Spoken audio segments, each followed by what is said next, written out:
Dans un certain nombre de villes, maintenant, vous prenez bien le métro sans conducteur. Alors pourquoi pas le train? Bonjour Alex Hague. Bonjour. Merci d'être sur notre plateau. Vous êtes le cofondateur de Futurail avec Anthony Morel pour vous interroger. Alors vous êtes un ancien de Tesla, hein. Vous avez travaillé notamment sur les projets d'autopilot.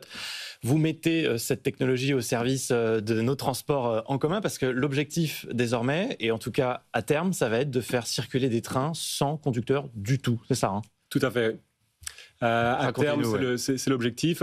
Évidemment, ça ne va pas venir du jour au lendemain. On l'a vu dans les voitures autonomes, ça prend du temps. Et donc, nous, on commence par l'automatisation de ce qu'on appelle au dépôt, c'est-à-dire les gares terminus, que le train puisse aller à l'endroit où il se fait laver, où il se fait réparer, où il se fait recharger automatiquement et revenir à quai automatiquement. Et une solution qu'on va pouvoir adapter aux trains existants. On ne va pas être obligé de construire de nouveaux trains. Tout à fait.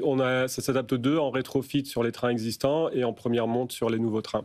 Pourquoi ça prend autant de temps? Parce que Erwan le disait, on a déjà des métros autonomes depuis très longtemps. Les voitures autonomes, ça existe. Enfin, aux États-Unis, ça roule. On peut prendre des taxis, des Uber qui roulent en mode complètement autonome, alors que c'est beaucoup plus compliqué, puisque là, on n'est pas sur des rails.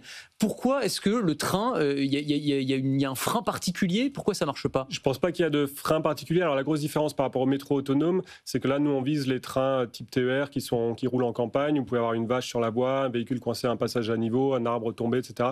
Tout genre de danger qui n'existe pas sur le métro.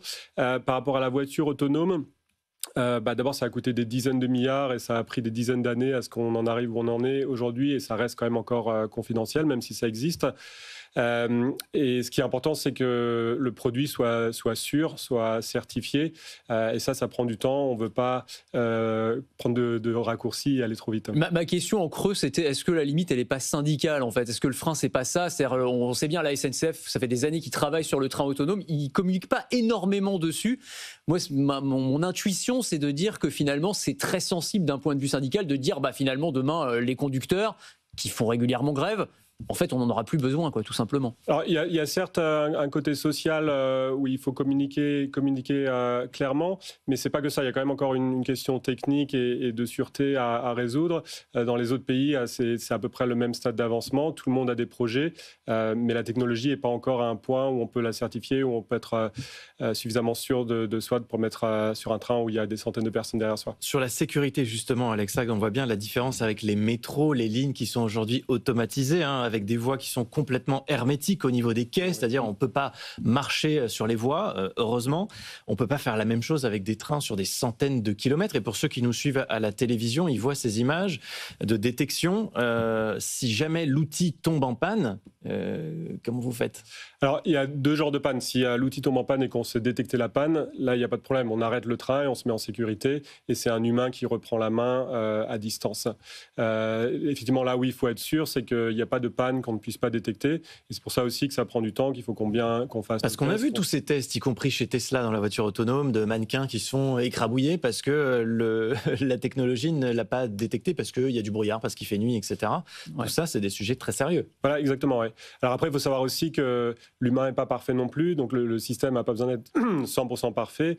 Par contre, c'est sûr qu'il faut qu'il soit meilleur que ce qu'on a aujourd'hui. Mais il voit jusqu'à quelle distance? Parce que l'humain peut voir loin sur une ligne droite, mais est-ce que c'est plus performant? Exactement. Alors, en termes de distance, on est à peu près pareil. Nous, aujourd'hui, on peut voir jusqu'à 300-400 mètres.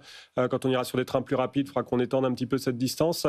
Par contre, on a l'avantage qu'on voit beaucoup mieux la nuit, on voit mieux dans les conditions météorologiques difficiles.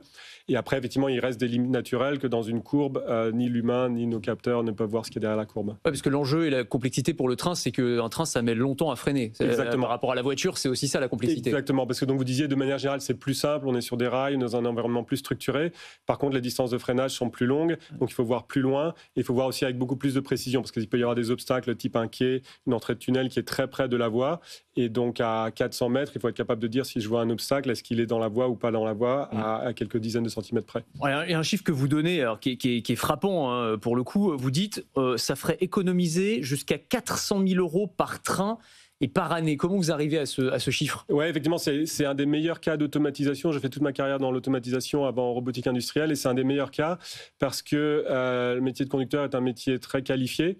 et donc qui coûte cher à l'entreprise. Et en plus, un conducteur n'a de temps de conduite effectif pas très élevé, de l'ordre de 5-6 heures par jour, alors que le train tourne 15 heures par jour, 7 jours sur 7. Et donc, on remplace environ en moyenne 5 conducteurs par train. Ah ouais. De toute façon, il n'y a pas de doute, il suffit de voir sur le métro, quand on est à Paris, typiquement, il y a beaucoup moins de problèmes aussi sur les lignes qui sont automatisées. C'est les seules qui fonctionnent quand il y a grève. Voilà, et puis en plus, quand il y a des mouvements sociaux, forcément, par définition, elles fonctionnent. Peut-être en 30 secondes pour terminer, mais sur d'autres préoccupations qu'on peut avoir, des pannes, des piratages, parce que voilà, tout ce qui est les systèmes connectés, y compris dans l'automobile, voilà, comment est-ce que vous allez rassurer sur ces points-là ? La cybersécurité, c'est clair que c'est un enjeu extrêmement important. En même temps, les solutions existent aujourd'hui. On sait comment faire un système sûr et il faut appliquer les bonnes règles. Sur les pannes, il faut que le système soit suffisamment fiable.